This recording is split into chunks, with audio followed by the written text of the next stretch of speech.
bienvenidos a Desafíate. Hoy día estoy con un tremendo invitado, el doctor Néstor Braidot, PhD en Ciencias, máster en Psicobiología del Comportamiento y de Neurociencias Cognitivas, máster en Economía, Mastery Training en PNL, investigador con más de 500 publicaciones, y escuchen bien, más de 40 libros, pionero en la aplicación de los avances de las neurociencias al desarrollo e inteligencia en organizaciones, gerente de diversas empresas y profesor de múltiples universidades en Europa y América. Bienvenido, Néstor, a Desafíate. ¿Cómo estás?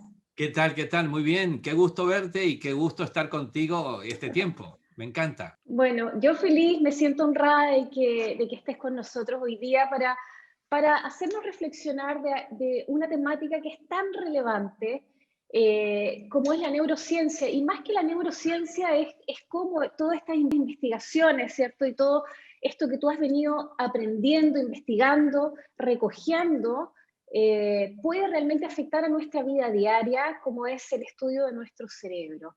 Y quiero partir hoy día preguntándote la diferencia entre mente y cerebro, porque estas dos palabras se usan a veces como sinónimos y me gustaría que en simple, ¿cierto? En simple nos dijeras cuál es la diferencia. Bueno, a ver, este es un tema que se ha discutido muchísimo porque evidentemente, como tú has dicho, se confunde o se entiende como sinónimos. En realidad, debo decir algo. La mente es el producto de la activación del cerebro. Y esto significa el hecho de que nosotros podemos contar con ese pensamiento, si tú quieres, esa elaboración que hacemos a partir de cómo se activa el cerebro. Sin embargo, hay algo que te voy a decir que ha entrado en juego ahora, todo este tema respecto de el hecho de que el cerebro finalmente termina siendo un campo cuántico. Esto implica reconocer que el cerebro finalmente produce energía a partir de cómo genera y produce pensamientos. Ahora, ¿por qué se produce un determinado pensamiento y no el otro? Y allí viene un poco la reflexión que quiero hacer. Aquello a lo que le prestamos atención es aquello a lo que pensamos. Y aquello a lo que pensamos es hacia dónde el cerebro va cambiando, neuroplasticidad mediante. Entonces, seguramente más de uno pensará en este momento, pero entonces, ¿cómo juega una cosa y la otra? ¿De qué manera podemos diferenciar? Si es diferenciable esto. Con lo cual, yo te diría que esa es una cuestión que me parece importante eh, explicarla como un juego de ida y vuelta y vuelta a ida.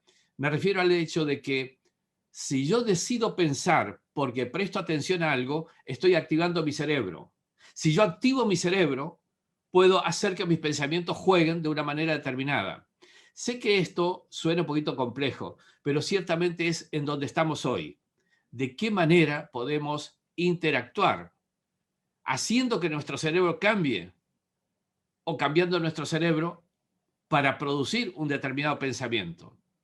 ¿Te he explicado o te he Sí, sí, confundido? sí. No, Disculpa. no, no, no, no, no, no. La explicación está buenísima, está súper clara. O sea, estamos hablando aquí de dos que quizás antes se diferenciaban y de hecho se diferencian, pero hoy día pasan a ser, desde los estudios de la neurociencia, eh, un matrimonio que no puede disolverse, que uno influye en el otro como el otro en el primero. Entonces, Mira, prácticamente es indivisible, o sea, es difícil definirlos, claro, tienen una definición, pero es difícil separarlos porque ambos se influencian, ¿no?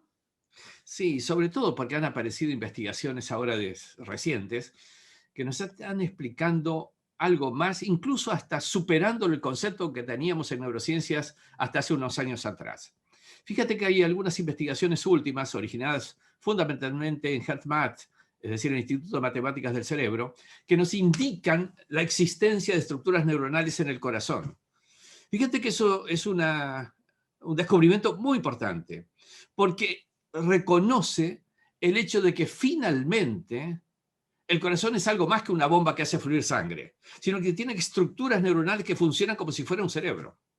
Más aún, que están conectadas esas estructuras neuronales del corazón con el cerebro. Y más todavía, que hay fuerza energética emitida a partir justamente de ese funcionamiento del corazón, en tanto un cerebro que funciona adicionalmente al cerebro que hemos conocido. Más aún, se han detectado a partir de investigaciones con electrodos colocados en un vaso de agua al lado de una persona, cómo se captan esas energías que se producen. Pero más todavía, se ha detectado una conexión entre las estructuras neuronales del corazón y del cerebro. Más aún, si quieres seguir profundizando, hay una influencia desde esas estructuras neuronales del corazón hacia el cerebro, generando además activaciones que generan hormonas y neurotransmisores determinados a partir de esa estimulación que se hace hacia el cerebro. Y no hablemos de esa capacidad de anticipación e intuición, que también allí se han hecho descubrimientos. Entonces, mira, estamos desde hace unos años ya en lo que se denominó la revolución neurocientífica. Esa revolución que un gran amigo, Paco Rubia, hace ya más de 15 años dijo, está produciendo efectos en toda la economía, en todas las actividades industriales, personales y además de la neurociencia médica. Pero ciertamente que estamos entrando hoy día, pandemia y aceleración del cambio mediante, estamos entrando en una revolución adicional, la reinterpretación del cerebro, ya te digo, con estos descubrimientos que nos explican de mejor manera su funcionamiento, pero no solamente el cerebro, sino la interacción que se produce justamente y fundamentalmente lo que acabo de decir. Porque te doy un detalle que me parece a mí importante. Yo vengo estudiando mucho el tema de inteligencia e intuición.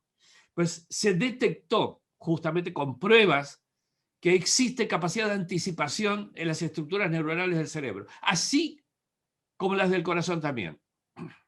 Es decir, capacidad en pruebas que se hacen que te anticipan circunstancias venideras. En pruebas de juegos de cartas, por ejemplo, anticipando la que vendrá, la que no vendrá. El gran tema es que se descubrió que las estructuras neuronales del corazón lo anticipan instantes antes.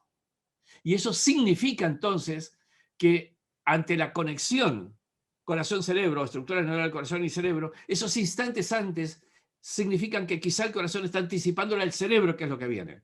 Entonces, tú recuerdas aquella vieja frase que se decía, tengo una corazonada de que tengo que hacer esto o aquello, que muchos criticamos, mi estimada Karen. Hemos criticado porque el corazón era para esa época una mera bomba que hacía fluir sangre.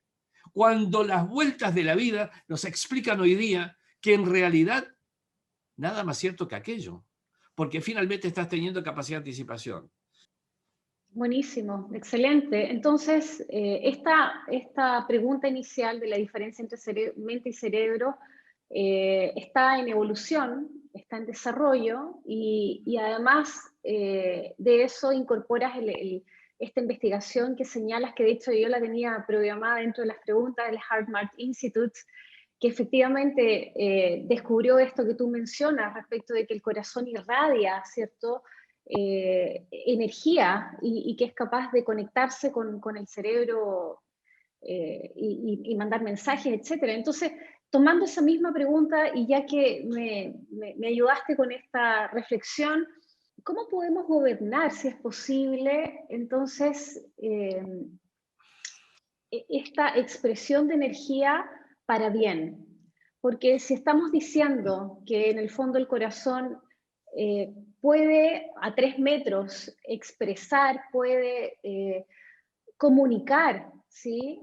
Ahí tengo dos preguntas. La primera es cómo originalmente podemos trabajar eso de manera intencionada, porque una cosa es que sepamos esto y otra cosa es que tomemos este conocimiento y lo hagamos nuestro para nuestro bien, que yo creo que ese es el objetivo de conversar contigo. Y la segunda pregunta que está incorporada en esa es cómo hoy día influimos, o sea, cómo trabajamos esta expresión o esta posibilidad que tenemos todos de poder hacer trabajar nuestra energía a través de medios virtuales. Si hay alguna diferencia, porque hoy día prácticamente el 80-90% de todas nuestras interacciones son a través de lo digital. Entonces ahí me gustaría que nos hicieras esa precisión.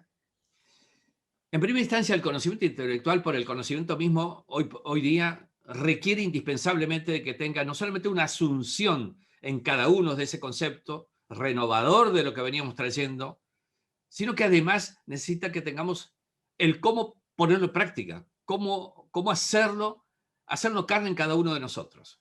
Ese es un primer elemento. Y yo diría que en ese camino de ponerlo en práctica hay que reconocer que nosotros tenemos que hacer algo para coherentizar justamente esa energía. De hecho, las mediciones que se hicieron de esa energía y magnetismo generado en el corazón marcaron que en algunos casos había coherencia y en otros casos incoherencia. La coherencia energética significa justamente un objetivo importante, porque de ello depende que nosotros seamos finalmente coherentes emocional y energéticamente, sino que también la emisión de energía que hagamos a nuestro alrededor sea coherente. Si nosotros emitimos energías incoherentes, va a ser percibido energéticamente. Esa es la razón porque más de una vez, estando al lado de alguien, te sientes incómoda o te sientes no me gusta, o al lado de otros sentirás que cómodo, que bien, que me siento bien. En definitiva, aquí ya no se trata más que del hecho de que hay una coherencia o incoherencia energética en esa conexión.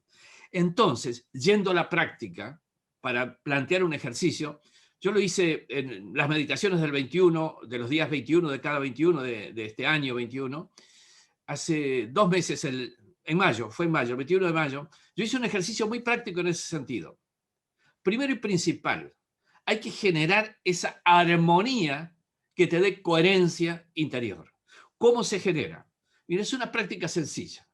Primero tienes que hacer enfoque al interior, porque si estás enfocando hacia el exterior, hacia el derredor, además de lo distractivo que puede ser tu alrededor, me refiero a que te va a estimular con cosas que no te permiten concentrarte en ti misma. Con lo cual, lo primero que hay que hacer para físicamente concentrar a tu interior es cerrar los ojos, como hacemos en las meditaciones. Cerrar los ojos y eso te lleva inmediatamente a tu visión interior, a tu concentración interior. El segundo tema, si tú comienzas a lentificar tu respiración, está demostrado claramente que la respiración agitada es cuando estamos en un estado de ansiedad, de temor, de miedo. En cambio, si tú lentificas la respiración, además de la concentración interior, estás entrando en un estado de seguridad, cada vez más lento, cada vez más lento. Y eso te lleva entonces a la condición de lograr esa coherencia emocional. ¿Por qué? Porque si tú enfocas la atención en algo que te genera paz, amor, eso te coherentiza.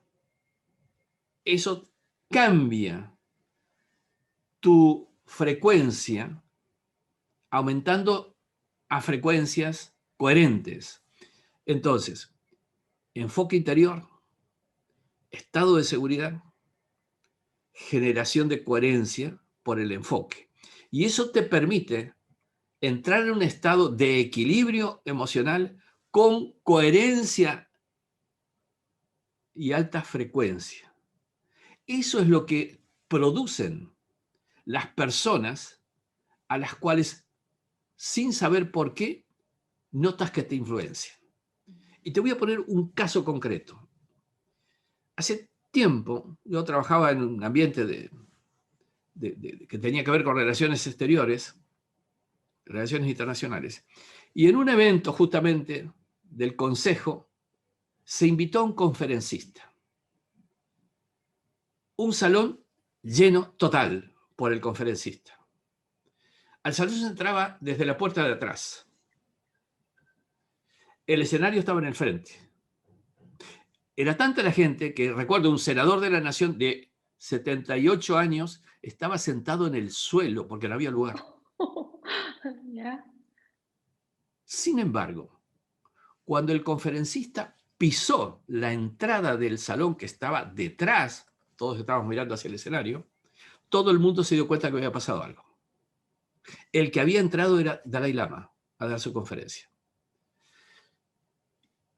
Primero, emisor inmejorable de energías, magnetismo, coherente. Y eso todo el mundo lo percibió. Eso todo el mundo lo sintió.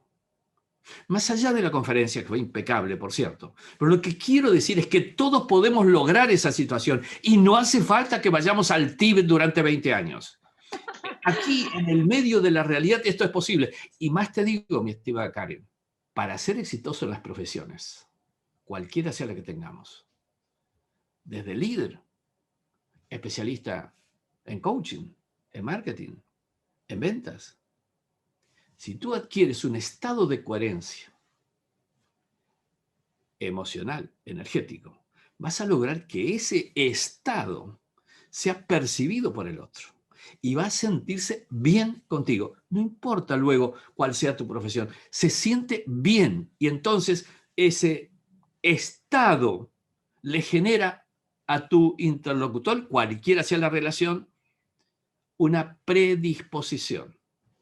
Bueno, me has dejado sin palabras, que me encanta. Entonces, nos estás diciendo que sí es posible expresar desde la coherencia cuando nos enfocamos e iniciamos todo aquello que iniciemos desde nosotros, desde nuestro interior, eh, siendo coherentes con nuestros pensamientos, somos capaces de influir, ¿cierto?, en nuestro medio, en las distintas esferas en las que estamos participando, y esto es posible hoy día a través de lo virtual también, porque, claro, hoy día estamos limitados de alguna forma físicamente, pero no, quizás no emocionalmente, no espiritualmente.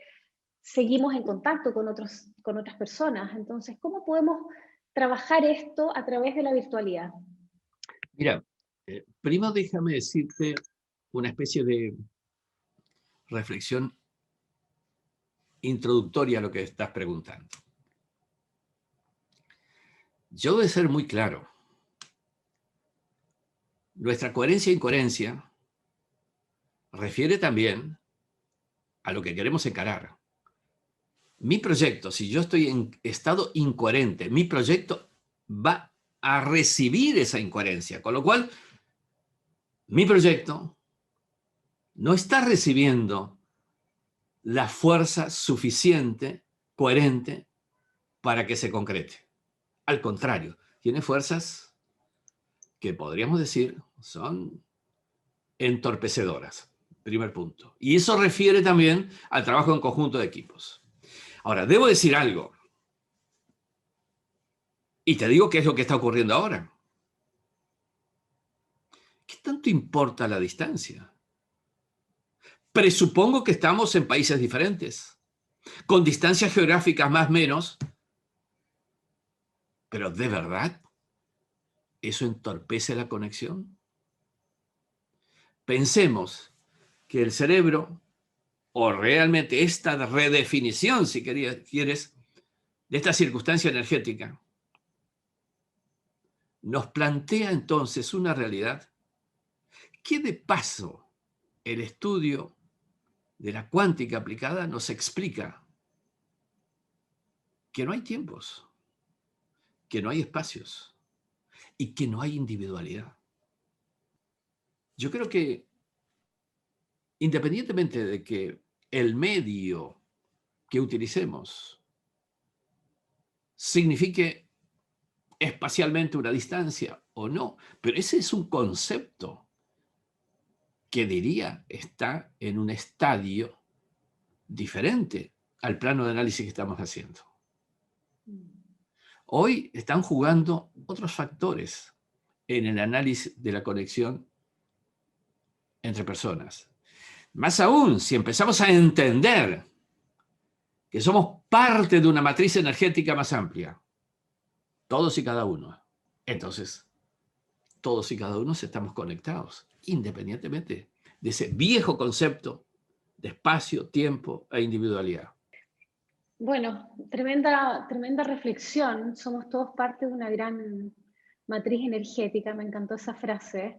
Y eso explicaría por qué nuestros pensamientos viajan no importando la distancia y el tiempo. Me ocurre a mí frecuentemente, y te lo comentaba yo en uno de tus entrenamientos hace unos meses atrás, que es algo que me ocurre, estoy pensando en alguien y esa persona me escribe, o al revés, yo le escribo, le llamo y eso me pasa al menos una vez al día. Al principio me asustaba, pero ahora entiendo por qué efectivamente nuestros pensamientos son energía y me encanta este concepto, todas estas reflexiones que estás haciendo y me lleva directamente a una pregunta que quiero hacerte, que es un planteamiento que está en varios de tus libros respecto del poder de nuestros pensamientos y el poder de la visualización creativa. Y la visualización creativa es una herramienta que tenemos efectivamente para hacer materia, no sé si lo estoy diciendo bien, o hacer realidad aquello que esperamos, que soñamos, que proyectamos. Entonces, desde ese punto de vista, me gustaría que nos explicaras también qué es lo que es la visualización creativa. Y la visualización creativa no solamente del resultado que queremos lograr, sino que la visualización creativa del proceso y también del pasado, porque podemos ir a nuestro pasado a buscar, ¿cierto?, una experiencia positiva, energéticamente positiva, no sé, y también podemos traerla a nuestro presente y claro, también esta sutileza que hay entre visualizar el resultado final y el proceso, porque son dos tipos de ejercicios, digamos, mentales que podemos hacer y que ambos tienen un efecto finalmente, y valga la repetición, en los resultados. Bueno, a ver, está claro que nosotros recibimos influencia de lo que experimentamos realmente, de las experiencias, de los aprendizajes, de los estímulos que recibimos. Y eso activa más y más conexiones neuronales. Sin embargo, está demostrado también que aquello que imaginamos, aquello que visualizamos, también estimula a más y más conexiones neuronales. Recordemos que las conexiones neuronales, microtúbulos, finalmente son conexiones de niveles cuánticos. La idea es que estamos construyendo en el cerebro lo que estamos imaginando. Yo he estudiado mucho emprendedores y de hecho vengo trabajando con varios de ellos. Estudiemos lo que hace un emprendedor. ¿Cómo nace el proyecto de un emprendedor? Nace con un pensamiento, nace con un sueño. Ese sueño genera conexiones neuronales en su cerebro. Su proyecto se está construyendo aquí, en más y más conexiones neuronales. Pero eso genera energía. Esa energía se coherentiza absolutamente porque un emprendedor está absolutamente embebido, metido en su proyecto y además es coherentemente, emocionalmente dirigido a su proyecto. Eso genera emisiones energéticas a su entorno e influye en el entorno.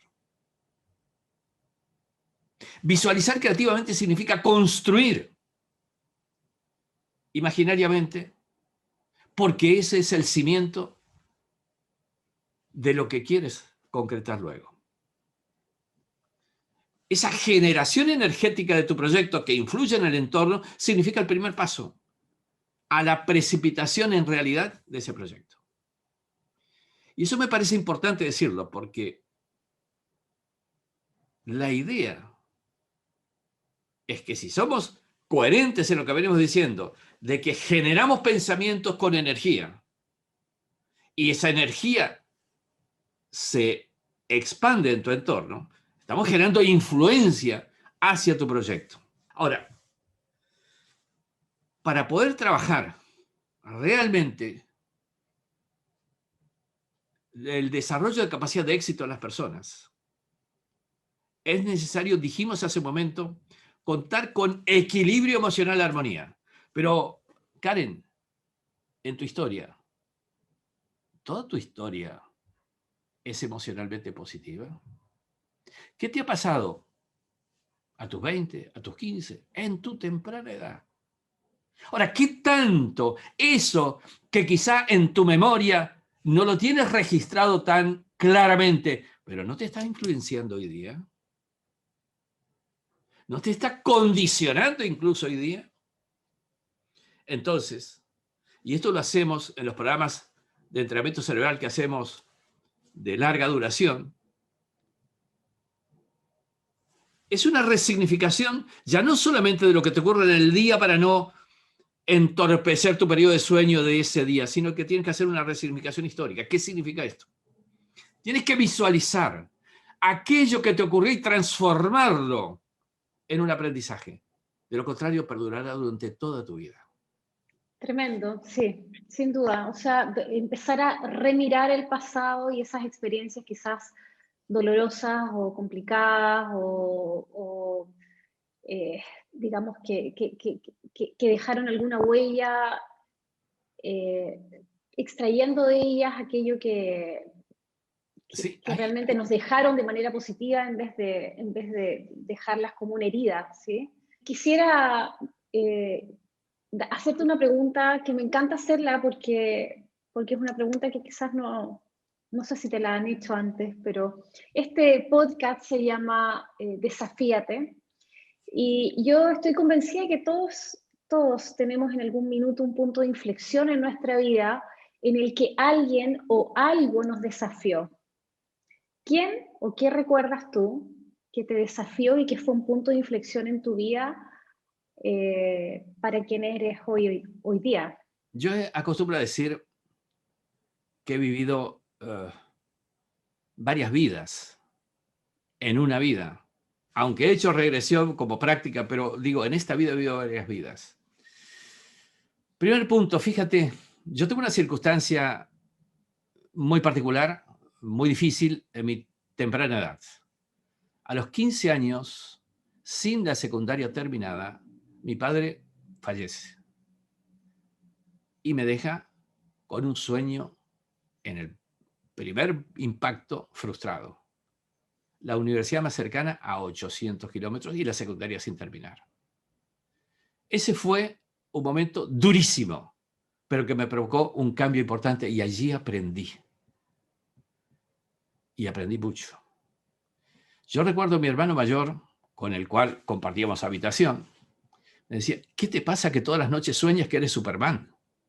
Vieja cómic de aquella época. Y ahí fue el cambio. Me pasé 2 años. Los primeros 3 meses de esos 2 años rendí libre lo que me quedaba en la secundaria. Me puse a trabajar soñando que iba a seguir. Y ahí aprendí lo que es construir realidad a partir de un sueño. En un momento alguien apareció de donde trabajaba, te vamos a otorgar una beca para que sigas estudiando. Ese es un primer cambio. Esa fue la primera vida de formación. Y voy a decir muy claramente, fue en el siglo pasado, con lo duro que significa decir siglo pasado. El segundo hecho fue cuando tuve la fortuna de ser invitado a una cátedra en la Universidad de Salamanca de España. Yo fui con todo mi conocimiento racional y lógico de haberme preparado con toda la bibliografía y todo lo demás. Pero fíjate, yo en el primer libro que he publicado de la era Neuro, había publicado otros antes, pre-Neuro, le hago un homenaje, y está dicho en la contratapa de ese libro, un homenaje al Cafetín del Oviedo. ¿Qué es el Cafetín del Oviedo? Facultad de Economía de Empresa, donde tenía mi cátedra, Facultad de Medicina, primer instituto, el Instituto de Neurociencias, en el medio un cafetín de universidad, de parados, por cierto. A determinadas horas íbamos los de Economía, venían los de Neurociencias. Allí comenzó a picarme el bichito de la neurociencia. Y fue comenzar una nueva vida, empezar a estudiar justamente cómo funciona el cerebro y a reestructurar y cambiar absolutamente los conocimientos anteriores en función justamente de lo que en el Cafetín del Oviedo compartíamos con los neurólogos que nos comentaban de sus investigaciones sobre cómo funciona el cerebro. Yo creo que esos fueron 2 cambios importantes. Hoy estoy viviendo mi tercera vida o cambio de vida, que es la neurocuántica, trabajando en cómo la energía en realidad es lo que explica de mejor manera lo que somos. Y te voy a decir una frase desafiante aunque merezca algún tipo de, quizá, de algunos algún cuestionamiento. Yo miro al espejo y la miro a Karen en esta pantalla y digo, ¿quién es Karen o quién soy yo? ¿Soy lo que veo? ¿O en realidad somos energía con esa fisicalización? Pero lo importante es la energía que está detrás de esa fisicalización. Eso es lo importante. Empecemos a pensar, ¿realmente somos lo que vemos en el espejo? ¿O la energía fisicalizada que está detrás de lo que vemos en el espejo? Gran pregunta, la vamos a resolver el resto de nuestra vida. Me encanta, me encanta. Muchas gracias, Néstor, de verdad, desde mi corazón, desde acá, desde sin distancia física, te doy gracias por haber estado acá en este podcast, en esta instancia de conversación de Desafíate. Un tremendo honor haberte tenido entre nosotros. Muchas gracias. Gracias. No, gracias a ti, Karen. ¿Y sabes qué? Voy a decir algo que realmente lo digo con sinceridad.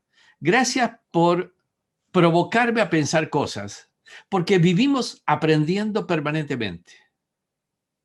Y es más importante la pregunta que la respuesta, porque la pregunta genera aprendizajes. La respuesta ya está. Bueno, hemos aprendido muchísimo. Muchas gracias y nos vemos en un próximo episodio de Desafíate.